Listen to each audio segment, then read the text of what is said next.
Hello, welcome along to Sportsbet TV with me, Paul Alster, as I look forward to some great action across Britain on Saturday, the 12th of October. This is a racing selection service that has concentrated for over 4 years on horses that are decent odds, very often double figure odds and very often big double figure odds. And we've shown terrific profits over seasons and calendar years since we started. If you're new to this site here on YouTube, then do press the subscribe button just below this screen.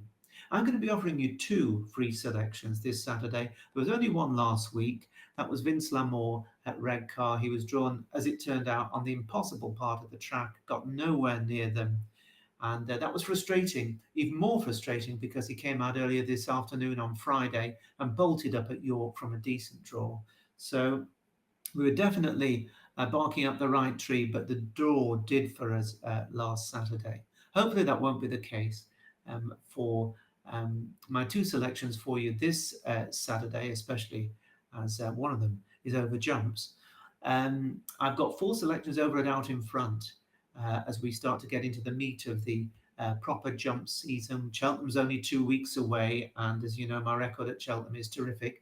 If you're interested in signing up for the Out in Front subscription service, £25 a month, you can do so through the description piece just below this box. And also, we've got a new option as well. If you don't fancy signing up for a month, which is the best value, you can just pay £5 to view my selections on a day-by-day basis. And you can find the way to do that also by clicking on the link and going through to take a look at the selections I'm offering for Saturday. There'll also be selections on Sunday as well and Out in Front. But the first of my two for you this Saturday for free is at Chepstow, where there's some great jump racing. And the 320 races, the 2.5 mile, features Silver Trophy handicap. They're expecting soft ground, and there are 18 very talented runners. £75,000 handicap hurdle this. And over the decades, there have been winners at all sorts of prices, all the way from 7-2 favourite to 4-0, 40-1, and plenty of big odds in between. So you can't rule anything out. And amongst those worthy of consideration, I feel, is Tune in a Box, who's trained by Tom Lacey. This horse had a really good season last term, winning 4 of his last 5 starts, and culminated with what was a really memorable success in a 24-runner handicap hurdle at the Punchestown Festival in April. But he's been shoved up over a stone for that. That's going to make it a little bit tougher for him. Now, Jibcoat is now trained by John Joe O'Neill. It faced some very stiff tasks last season for Ben Pauling, has its first start for John Joe. It did get off the mark for Ben in a handicap hurdle in March, and then ran very well indeed in the Imperial Cup at Sandown. I expect it will be given a more conventional campaign by its new handler this season. John Joe also runs Krabili, who goes well fresh. And this horse remembered for that big run at the Cheltenham Festival over fences, where he found just the 1-2 good in Harry Redknapp's Shake 'em Up Harry, which of course was my tip for that race at the Cheltenham Festival last season. Krabili is equally capable over hurdles, and the fact that he's fresh means that he could easily go very well. Dan Skelton, well, he's going to try and be champion trainer this season, isn't he? He's got Doyen Quest, who starts this season on a fair mark despite winning 3 of his final 4 starts last term. His win at Cheltenham in April suggested there could be more to come, although it's open to question whether or not he would want the ground to dry out, which he might just a touch. And Paul Nicholls, always to be feared, runs both Affordil and Irish Hill. They're both really capable handicap hurdlers when things go right for them. I'm sure plenty of people will be supporting them. And then you've got Robbie Llewellyn, a trainer to follow, I think, this season. You mark my words, he did really well last season with his stable, and I think he's got quite a few more horses this time. And he did well with his Titan Quest, who I think will handle conditions, and he's returning from a summer break. Philip Hobbs also has a strong hand here with Lowry's Bar and Into the Park, who I think could pay their way this campaign. They both did well last season. And then the Irish Raider, Lucky Zebo. Interesting that Henry de Bromhead sends this one over to Chepstow. Worth a second glance. If the weather forecast were to be proven wrong and the rain comes, then I think you'd see money coming for Lucky Zebo. But my selection in this 320 at Chepstow is an old favourite. Tritonic is trained by Alan King and is the mount of Tom Cannon.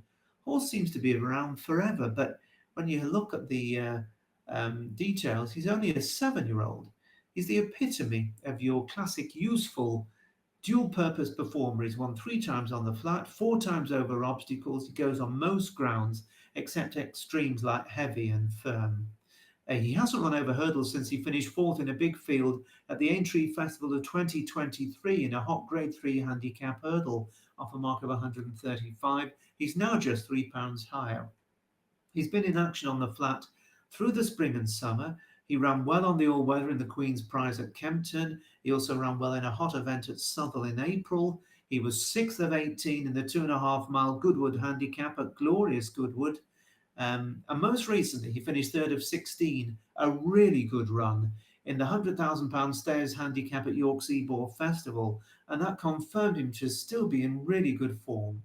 Now, unlike some, his fitness is assured because he's been kept on the go through the summer, and I think he'll appreciate just being able to get his toe in a little. And despite having his share of wide, I think Tritonic's going to go well. He was offered earlier in the day at 18 to 1, but that's all gone. 14 to 1 are the odds on offer for Tritonic, and I'm expecting him to go well, those odds being offered by Bet365 at the time of this recording for 5 places. So that's Tritonic. And then I take you on to the big race on the flat, I suppose, punting race. The Dewhurst is going to be a cracker, by the way, but it's a race I'm not sure suits the kind of punters that follow me. The Newmarket 340 race is the second leg of the autumn double, the Seeyouatmidnight, 2.25 miles. They're saying at the time of this recording, Friday, late afternoon, it's good to soft, good in places, but the ground's been drying out, I think. I think it's going to be good ground tomorrow. 25 runners. Not many genuinely stay 2.25 miles, let's be honest, especially if it's an end-to-end gallop. But one that will stay is the Shunter, trained by Emmett Mullins, who won the race 12 months ago as a 10-year-old. He battled on bravely up the hill to deny Pied Piper by 3/4 of a length. He had a previous run last year. He hasn't this year.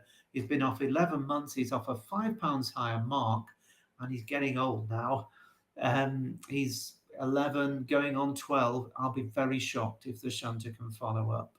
But like the Shunter, Dawn Rising for Joseph O'Brien is owned by the legendary punter JP McManus, so he has to be respected. He's got a lot of class, Dawn Rising.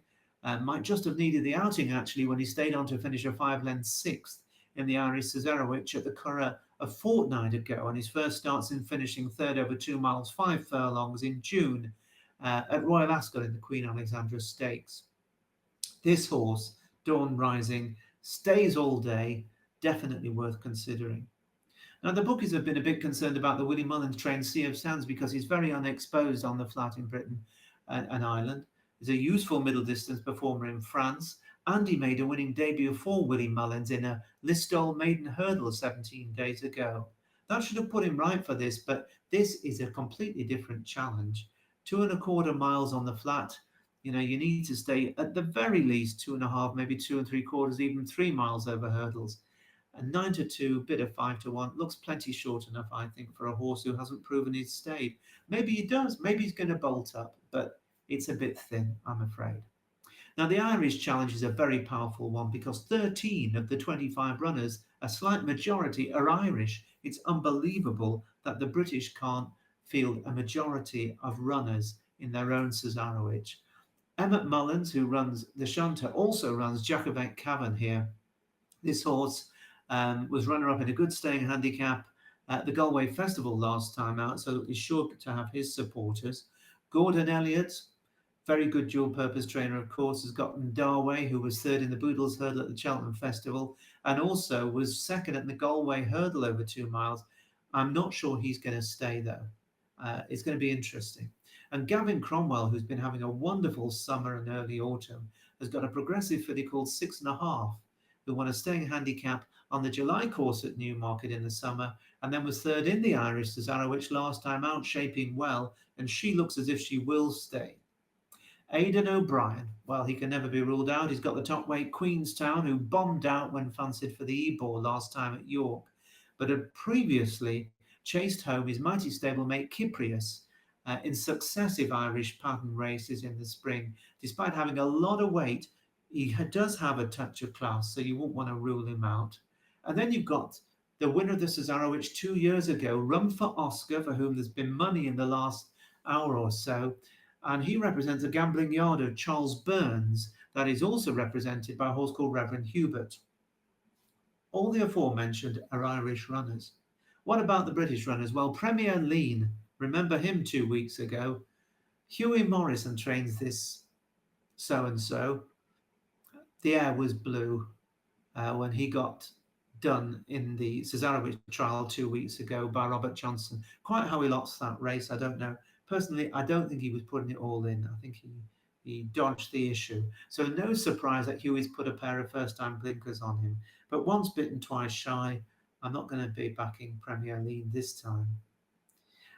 Trooper Bisdee for Sir Mark Prescott. He could be better than he's shown in his last two starts, and he was keeping on in that race, but a little way behind Premier Lean. And then the Andrew Balding trained Spirit Mixer arrives in good form after a couple of wins at Chester, and Manxman for Simon Crisford, who had a nice win at Newmarket on Friday, won very well at Southwell last time out and is a proven stayer.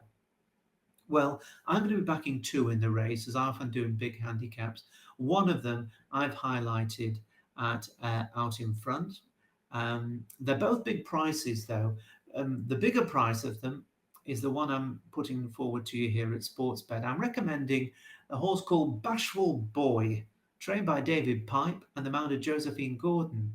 Now, I'm fairly sure that David Pipe has trained this 8-year-old specifically for this race, especially because the horse ran an absolute stormer in this race 12 months ago. He was sent off at 100 to 1, and yet he finished fourth of the 31 runners behind the shunter, and he was staying on really well at the finish. And that was on softish ground, which doesn't really suit him. He likes good or even good to firm ground.